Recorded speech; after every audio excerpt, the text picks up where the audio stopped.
So I took the silver '04 Mustang GT to the local Cars and Coffee meet on Saturday morning, and I really wanted to take the GT because I had some friends who were going to be there who hadn't seen the car yet, and one of those friends is a really good friend of mine who runs the auto program for the local technical college, and I really wanted to show him the work I'd done to the car because he's also a big Mustang enthusiast. He has the '01 Bullet you might have seen on the channel. It's green, and he has a black Mach 1 that I've done a story about as well. So he has a Fox body as well. That's a supercharged build car, and you know, he's had a lot of cool Mustangs, and his son actually owns that white SN95 next to it that we'll get to looking at here in a second. They had the hood open, and you know, you can hear it drive off of the cam. It sounds really good. But I really wanted to bring the car so that I could open the hood and see what people said about the yellow interior bay. And there were a lot of cool comments. I was really actually quite happy. It's how I wanted it to go. I wanted people to be shocked and look at it weird and be like, what in the heck happened here? And I had that good conversation with a few people, and I was happy how it went. And to me, I told them, you know, I have a yellow engine bay. Some people put yellow stripes across the top. I just have yellow on the inside of the engine bay. And they laughed and said, hey, that works. And there was a group of guys who walked over, and they were looking at the car, and they were just blown away with how it looked under there. They're like, wow, I can't believe this. And I brought them my phone and just showed them a picture of the car, what it looked like when it was wrecked. And so this is the picture I showed them, and they were like, holy cow. They were totally blown away, and they all congratulated me on the good work I had done to bring the car back. So that was very nice to have people appreciate all the hard work I put into this car. You know, I'll take the Terminator one time, I'll take the Bullet or a Mach 1, and they like those cars, and people are nice and say they're good looking cars. And you know, I've done work to those cars too, a lot of work to them. But this one was fun too because it was a different kind of work. I've never done any kind of repair work like this before. So there were a lot of cool cars there at the show. My friend's 3-valve GT that was repainted there at the technical college I was talking about. This Celine always shows up to the show. There's another 3-valve GT, blue with white stripes, looks good. This 429R always shows up, beautiful car. The guy was really nice. I talked to him about how he bought it new when he retired. The club president always brings this beautiful 289 Mustang. It's a 66, I believe. And he has had so many of these older first generation Mustangs, and he's restored so many of them. So his work is top notch, and this car is beautiful. So I like seeing it all the time. And this is a really cool supercharged Camaro. And there's a orange GT that has cobra stripes on it, and a lot of work done to it. And this is my friend's SN95 Mustang GT that I was telling you about. And this car is actually pretty cool. It goes way back to about 2011 when I was drag racing the Bullet down at the drag strip when we first started going. And the very first time I went down to Las Vegas Motor Speedway and drag raced, my other friend who owned this car at the time had gone with us, and we had a lot of fun, and this car was with us back then. But then that friend had a problem with the car. I want to say it was like a head gasket or something, and so he started tearing it apart, and he ended up not putting it back together, and he put it for sale pretty cheap, and my friend ended up buying it, this new friend. And he's, like I said, the son of the auto tech program owner, and so very well trained and did a lot of good work with this car. He's had a nitrous setup on it. We actually took it down to the drag strip when it was on nitrous, and we ran my friend's mineral grade Terminator. It's a video I have of the car. It'll be in the playlist that I'll put at the end of the video. But anyway, and then he put a 347 stroker in it. I believe it's a 347, but it's a stroker engine, and he added a Vortex supercharger, and it has a cam and nitrous.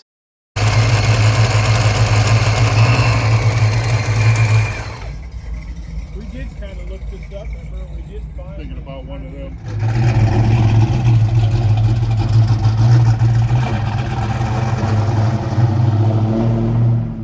I saw this Coyote pull in, and it's a nice car. You always see new cars like this pull up. You never know what's done to them. And when he opened the hood, I noticed he had a it looks like a TVS supercharger, probably a 2.65 liter. It looks exactly like the Roush Charger, just with the Shelby plaque on it. But it actually has Shelby stuff all over the car. And he has taken the car and had that all done to it. And it's a 10-speed, 10R80 car.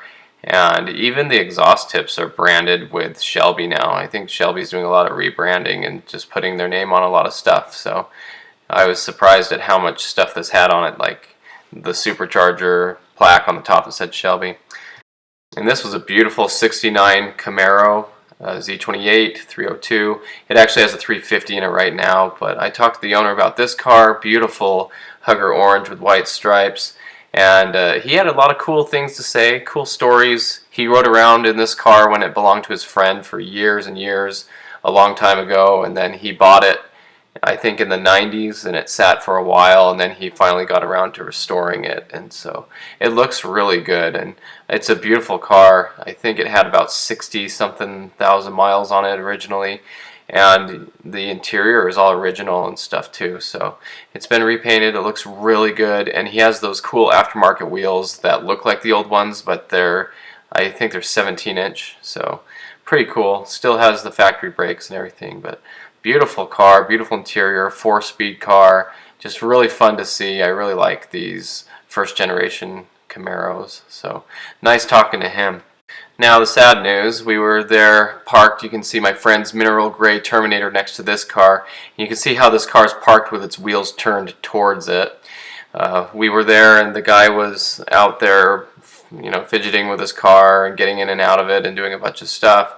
And I was with another group of people in front of the Terminator but across the parking lot talking. And this gentleman who owned this car decided to leave, and he started the car up and he just started to pull forward with the wheels turned like that. And you could see the rear quarter panel on that car, they bulge out a little bit. And he drove off and he stopped for a second. He was about to clip the front bumper of my friend's Terminator, and he was pulling out and he stopped for a second like he was gonna see if he could make it, and then he just hit the gas and went, and I watched my friend's Terminator move as his quarter panel scuffed the side of the front bumper, and he just drove off. And I don't know if he was not really aware of what he was doing or what was going on. He was an older gentleman, and I was noticing that he has a rear view side mirror on the driver's side, but maybe there's not one on the passenger side that you could see very well. But regardless, he did hit my friend's car and run. And so here's the damage. It wasn't too bad. It was mostly some paint transfer from him. The edge there does have the paint taken off, and it's just really unfortunate. It wasn't that bad, and my friend and I were able to clean it up a little and, buff it out a little bit. But out of all those cars in the parking lot, even my silver GT that could probably use a new paint job on the front bumper that I had gotten off another silver car, it would have been better if it would have hit my car instead of his. And so that's really too bad. Out of all those cars, it hit the Terminator in the parking lot. So my friend and I just talked about it, and there's really not a lot he could do. I mean, it would be a lot of work to go after him, fill out a police report if the guy wasn't going to comply, and maybe we'll just have to talk to him at the next car meet because he goes to all of them. But anyway, we took the Terminator and the GT to my friend's house, and we left the GT there. My friend and I drove out there, and when we were getting on the freeway, this 3-valve came up on us, and I saw him down at the stoplight. He was actually ahead of us when we were getting on, and I saw the orange and the orange wheels, and I recognized the car because it's for sale right now on Marketplace, and it's got skulls and flames on the side of it. But anyway, we went to merge onto the freeway, and he was ahead of us about a car and a half, and he stepped on it, so we stepped on it too. And I was going through first gear, grabbed second, and as I was passing him, I had made up the lost ground and I was passing him, and I got locked out of third gear. But even not doing anything locked out of third, we still were coasting past him because we had so much momentum. And then finally I got into third and got around him, and then we got on the freeway and played around a little bit, and then did another run and just totally left him. And so then we just cooled it down, and as we were cruising, he passed us here.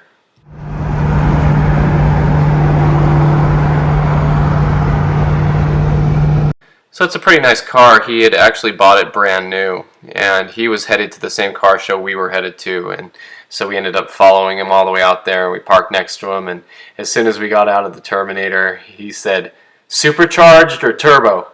And I said, "It's supercharged. They come that way from the factory." And he said, "I wish I would have had my bottle on." And I said, "Well, that's the thing about nitrous. It's either on or it's off. You don't have time to turn it on if you need it, unless it's on all the time, And I told that to my brother, and my brother said, "Tell him to turn the bottle on and try again." It just made me laugh. It was funny. But anyway, it was nice. And my friend said, "Hey, we're just playing with you. We're just having some fun." And we got along and we talked and everything. But yeah, the guy bought this car with 50 miles on it, bought it brand new, basically, and he's selling it right now. So pretty cool looking car. I like the color and everything, just don't really care for the skulls and what he did with the wheels. But anyway, we got there to the show, and surprisingly, the lady who owns this 56 Corvette said, "Which one of you guys want to sit in this car first?" That's her to the right, wearing the jacket and the hat and sunglasses. And my friend who's sitting in it right here, that's the friend who owns the Terminator and the GT350. He actually has two. He worked at Ford for 30 years, and he has one, I think it's 31 years. I might get caught on that one. But anyway, over 30 years working for Ford. So he still has a house in Michigan, and he has a Avalanche Gray GT350 and a silver Terminator convertible there, and a Comet that he's built up that he's had for a long time. And then he has his Terminator and his GT350 here, the mineral gray Terminator and the magnetic gray GT350. And so anyway, he had a 62 Corvette for years. He's a good friend of mine, and so he knew all about the car, and he was talking about it, and he talked with the lady, and he knew all the statistics, and he knew the engine sizes and horsepower ratings and stuff, and so they got along really well. And she was really nice. She just was asking if we wanted to sit in it and ask if we had any questions about it at all. And she was very, very nice to talk to us about it like that and offer to have us sit in the car. You will hardly ever meet somebody at a car show who will let you touch their car, let alone let you sit in it or offer to have you sit in their car. So that made an impression on me. So very nice car. It looked good with the black and the silver. But as we were there looking around, there weren't any New Edge Mustangs, or really not really many newer Mustangs at all, besides I think this was an EcoBoost parked next to this one. But that's the car I wanted to go look at, this yellow 2002 Collector's Edition Trans Am ws6 6-speed car. And man, I really like those. I've wanted to buy one in the past. I've looked at quite a few, but every time I go to buy one, I end up buying a Mustang instead. I just can't get away from the Mustangs, and I do like the Mustangs more, but this is a pretty cool car. I've always liked these. My little brother has had several of these Trans Ams, but never a collector's edition. He had an ws6 anniversary Camaro, so basically the same thing with the Camaro, red with the checkered stripes. So that was pretty cool. And I've got to drive his, and I've got to race these cars and race against them, and I have some videos of that. But beautiful 6-speed car. Now this car only has 8,500 miles on it.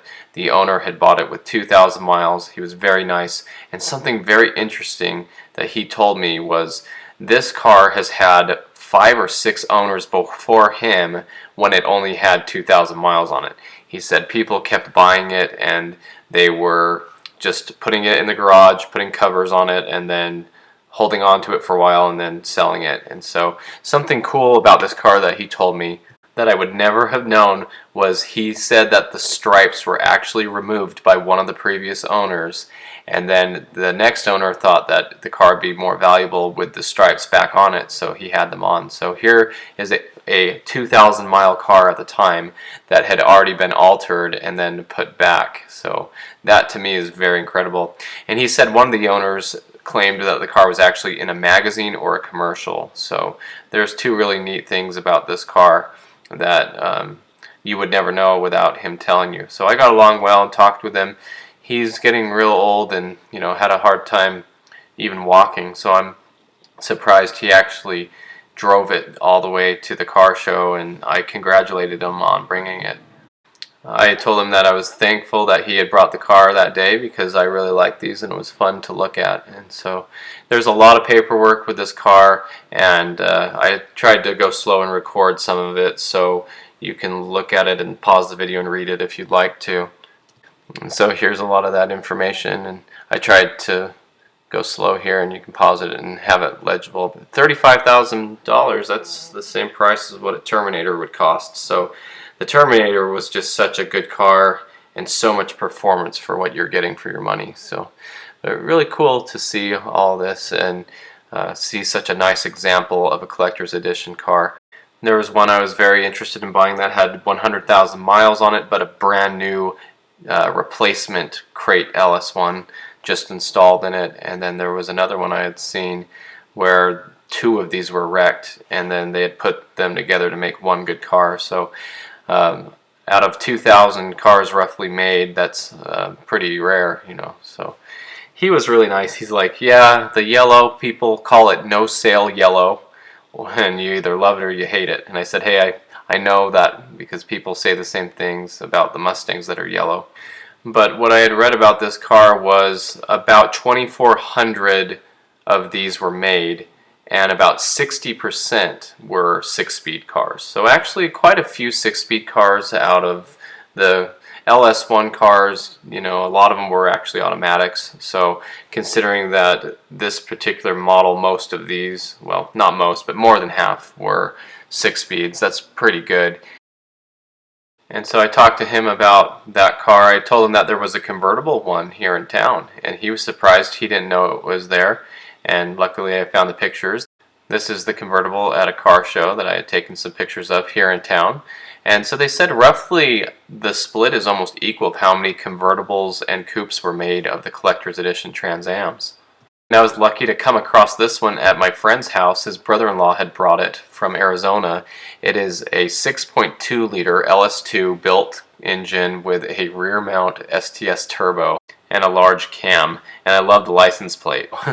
What you got on the license plate, I thought that was pretty cool. But that was a collector's edition Trans Am that was here in town for a little bit as my friend's brother-in-law brought it. And it's a pretty sweet car. So then we left the car show and had a good time, and my friend was driving this time and he ran it pretty hard. You could see he wanted to test and make sure the belt wasn't slipping because I had changed it for him in a parking lot. I had forgotten all about that, but he had the wrong size belt on. It was too long. It was like an 80-something inch. So we got the correct size, and he had it delivered to his house, and we just happened to be near a park, so I had my kids with me. So I just told them what tools to bring, met them at the park. It was hot. It was a hot day. It was like over 100 degrees. I believe that video is even in the playlist I'll put at the end here of the mineral gray convertible Cobra. But anyway, I put it on there. The car was hot from driving and everything, but we had put the belt on and then we went out and tested it, and it was better because it was slipping. It was actually making like 12 pounds of boost instead of 14 to 15, which it should have been making with its pulley combination. And so when I had it at the drag strip, I would get it to like 5,000 or 6,000 RPM, and the RPM would just sit still for a second and then it would continue to climb. I thought it was the clutch spinning, but it was the belt. So he wanted to test it some more, so here's him driving.